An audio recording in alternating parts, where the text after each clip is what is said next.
Hello guys, good afternoon. Welcome to DK English Pathshala. देखिए, जैसे कि आपको पता ही है कि हमने एक पोएटिक डिवाइसेस की स्पेशल सीरीज शुरू की है, फिगर्स ऑफ स्पीच जिन्हें कहते हैं। उसमें simile, metaphor, alliteration, repetition, personification, पन और एंटीथेसिस और ओनमेटोपोइया और एजोनेंस, ऑक्सीमोरन, सिनेक्डॉक, एपिथेट, एपिस्ट्रोफे और मेटोनिमी और इमेजरी, इन सभी पोएटिक डिवाइसेस के वीडियो हम लोग बना चुके हैं। जो आपको इस वीडियो के डिस्क्रिप्शन में भी उनके लिंक आपको आसानी से मिल सकते हैं, जहां जाकर आप इन वीडियोस को देख सकते हैं।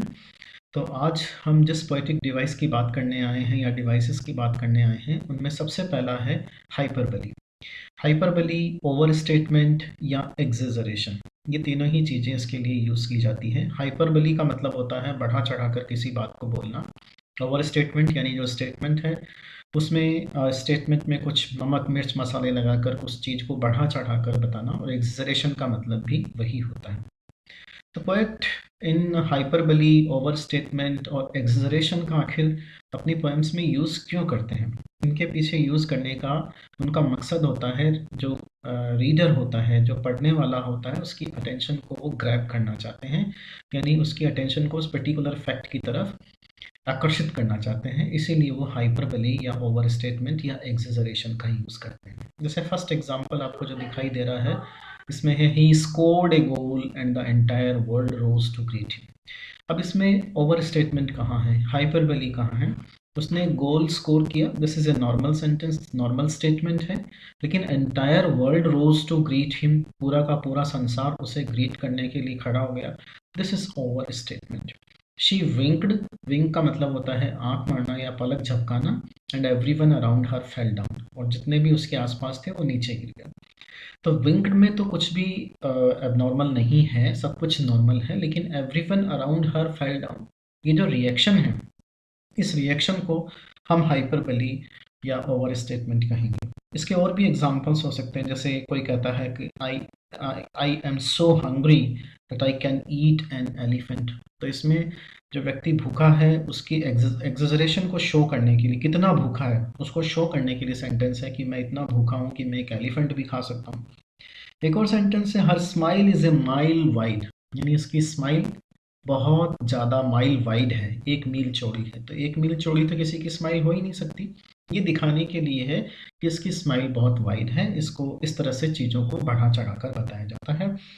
और एक और सेंटेंस देखें हम, stop him, he will breathe और ऑक्सीजन, उसे जल्दी रोक लो वरना सारी ऑक्सीजन ब्रीथ कर लेगा। ये भी एक ओवर स्टेटमेंट का केस है या हाइपरबली का केस है। तो होप आपको ये समझ में आया होगा। अब नेक्स्ट पोएटिक डिवाइस पे चलते हैं, जिसको हम बोलते हैं यूफेमिज्म। इसका सही प्रोनाउंसिएशन होता है यूफेमिज्म। तो यूफेमिज्म क्या होता है? जैसे कुछ एक चीज़ें होती हैं जो हमें बहुत ज़्यादा बुरी लगती हैं, उन बुरी लगने वाली चीज़ों की जगह हम अगर अच्छी लगने वाली चीज़ें यूज़ करें कि हमारा मीनिंग भी कन्वे हो जाए और सामने वाले को भी बुरा ना लगे या किसी को भी बुरा ना लगे, तो उसको हम कहते हैं यूफेमिज्म। जैसे फॉर एग्जांपल ये 2 सेंटेंस देखिए, माय फादर डाइड। अब ये डाइड जो वर्ड है, ये थोड़ा ऑफेंसिव है, ये थोड़ा सा अच्छा नहीं लगता है ना। उसकी जगह अगर हमने पास्ट अवे यूज़ किया, उसकी जगह हमने डिमाइज यूज़ किया, तो ये दोनों ही सेंटेंसेस या डिपार्टेड टू हेवनली अबाउट, अगर हम उसकी जगह यूज़ करेंगे तो ये यूफेमिज्म कहलाएगा। और हम अपनी बातचीत में अधिकतर यूफेमिज्म का अधिक से अधिक हमें यूज़ करना चाहिए, जिससे हम अधिक पोलाइट होते हैं, हम दूसरों की भावनाओं को हर्ट भी नहीं करते हैं। और कौन कौन से एग्जाम्पल्स हो सकते हैं यूफेमिज्म के? देखिए, अगर हम किसी को कहें कि ही इज़ अ माइजर, तो अगर माइजर कहेंगे तो हो सकता है कि सामने वाले को बुरा लगे। तो अगर उसकी जगह हम ऐसे कहें ही इज़ वेरी इकोनॉमिक, तो सामने वाले को बुरा भी नहीं लगेगा और हमारा मैसेज भी कन्वे हो जाएगा। अब जैसे कोई कंपनी है, वो कंपनी अगर उसको हम कहें कि वो कंपनी इन डेट यानी कर्जे में है, उसकी जगह अगर हम ये कहें कि उस कंपनी का जो कैश फ्लो है वो कैश फ्लो नेगेटिव है, तो इसमें भी यूफेमिज्म है। और फॉर एग्जांपल यूरिनेट, अगर हम टॉयलेट करने के लिए जाना चाहते हैं, अगर उसकी जगह हम नंबर 1 कहते हैं, तो दरअसल हम यूफेमिज्म का यूज़ करते हैं। बाउल मूवमेंट के लिए, यानी बाउल मूवमेंट के लिए जा रहे हैं, तो अगर हम उस समय नंबर 2 कहते हैं, तो ये भी हम यूफेमिज्म का यूज़ करते हैं। तो ये एक पोएटिक डिवाइस है यूफेमिज्म। इसमें आपकी कही गई बात की जो इंटेंसिटी है, जो उसका इंटेंसिटी है, उसको कम करने के लिए हम यूफेमिज्म का यूज़ करते हैं। नेक्स्ट पोइटिक डिवाइस पे आइए, ज़्यूग्मा। ज़्यूग्मा जो है एक पोएटिक डिवाइस होता है। इसमें क्या किया जाता है, एक ही वर्ड यानी एक ही वर्ब जो होती है वो दो एक्शंस को कंट्रोल करती है। जैसे she broke my phone and my heart, तो ये ज़्यूग्मा का यूज़ है। ब्रोक जो है माई फोन को भी सपोर्ट कर रहा है और माई हार्ट को भी सपोर्ट कर रहा है। He took his hat and his leave from there, यानी उसने अपना हैट उठाया और टुक हिज लीव का मतलब वहाँ से छुट्टी ली। तो ये दोनों ही चीज़ों के अंदर हमने किसका यूज़ किया, इसका टुक का यूज़ किया। तो यूफेमिज्म में क्या होता है, एक ही वर्ब को सेंटेंस में दो एक्शंस के लिए यूज़ किया जाता है और दोनों ही मीनिंग को सेटिस्फाई करता है, लेकिन दोनों अलग अलग मीनिंग निकलते हैं। जैसे फॉर एग्जाम्पल एक और सेंटेंस हम देखें, he combed his hair and the area, उसने अपने बालों को कंघी किया और एरिया को घेर लिया। कॉम का मतलब यहाँ पे दो मीनिंग को सपोर्ट करता है। एक तो कॉम का मतलब होता है बालों में कंघी करना, और दूसरा मीनिंग क्या होता है, दूसरा मीनिंग होता है एरिया घेर लेना। जैसे पुलिस कॉम करती है किसी एरिया को, उसी प्रकार से। तो ये कहलाता है ज़्यूग्मा। तो एक और सेंटेंस अगर देखें हम, she took ice cream and exercise. तो टुक आइसक्रीम और टुक एक्सरसाइज, तो दोनों में ही टुक को आइसक्रीम और एक्सरसाइज दोनों को सपोर्ट कर रहा है। इसे हम कहते हैं पोएटिक डिवाइस ज़्यूग्मा। तो आई होप आपको ये समझ में आया होगा। अब चलते हैं कॉन्सोनेंट्स।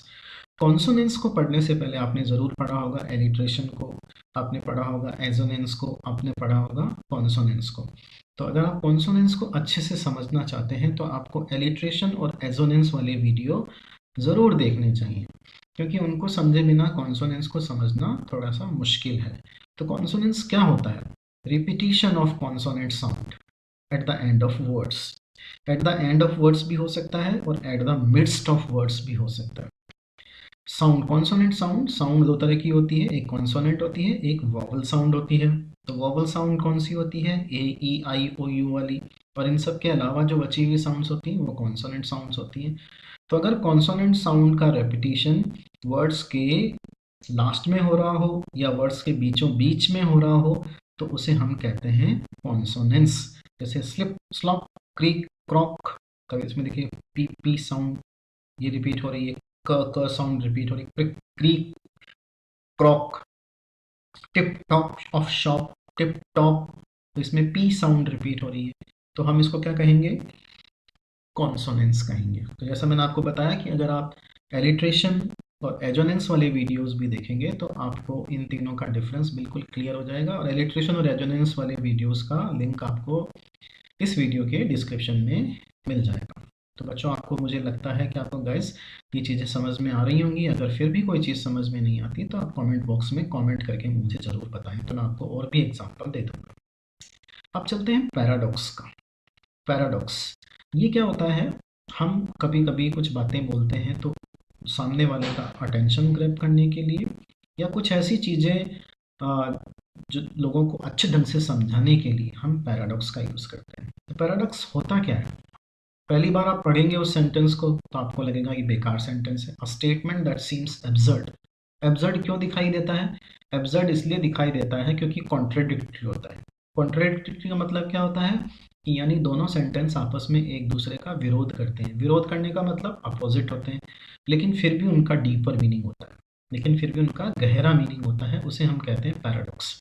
देखिए first, child is the father of man. कैसे हो सकता है चाइल्ड फादर का, तो मैन का फादर कैसे हो सकता है, कॉन्ट्राडिक्टरी। चाइल्ड और मैन का फादर कॉन्ट्राडिक्टरी, अपोजिट है, लेकिन फिर भी इसका बहुत डीप मीनिंग है। इसका डीप मीनिंग क्या है, child is the father of man का मतलब child is ahead of man, यानी आज के जो बच्चे हैं वो आज की जो पुरानी जनरेशन है उससे 2 कदम आगे रहते हैं। इसका मतलब ये है, इसका मतलब बायोलॉजिकल फादर से नहीं है, इसका मतलब ये है कि बच्चे जो हैं अपने पुरानी जनरेशन है उससे 2 कदम आगे ही रहेंगे।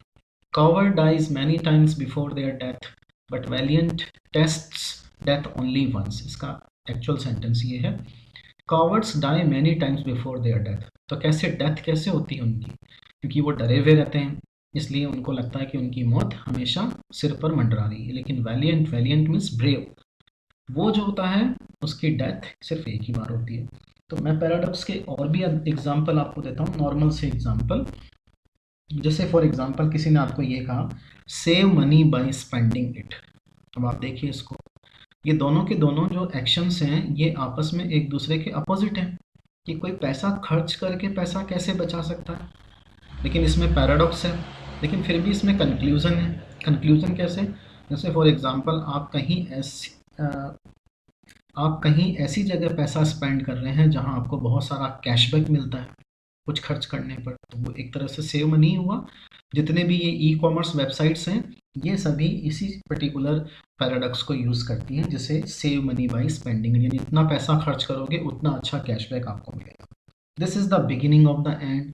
अब बिगिनिंग और एंड दोनों एक दूसरे के अपोजिट दिखाई देते हैं, लेकिन ऐसा बोला जा रहा है this is the beginning of and, तो ये पैराडॉक्स वाला सेंटेंस दिखाई देता है, यानी अंत की शुरुआत हो चुकी है। यानी अंत जो शुरू हुआ है वो अपनी प्रिलिमिनरी स्टेज में है, प्राइमरी स्टेज में है। तो ये थे आज के 5 poetic devices, 5 literary figures of speech, literary devices आपने कुछ भी कहिए। आई होप कि आपको ये समझ में आए होंगे।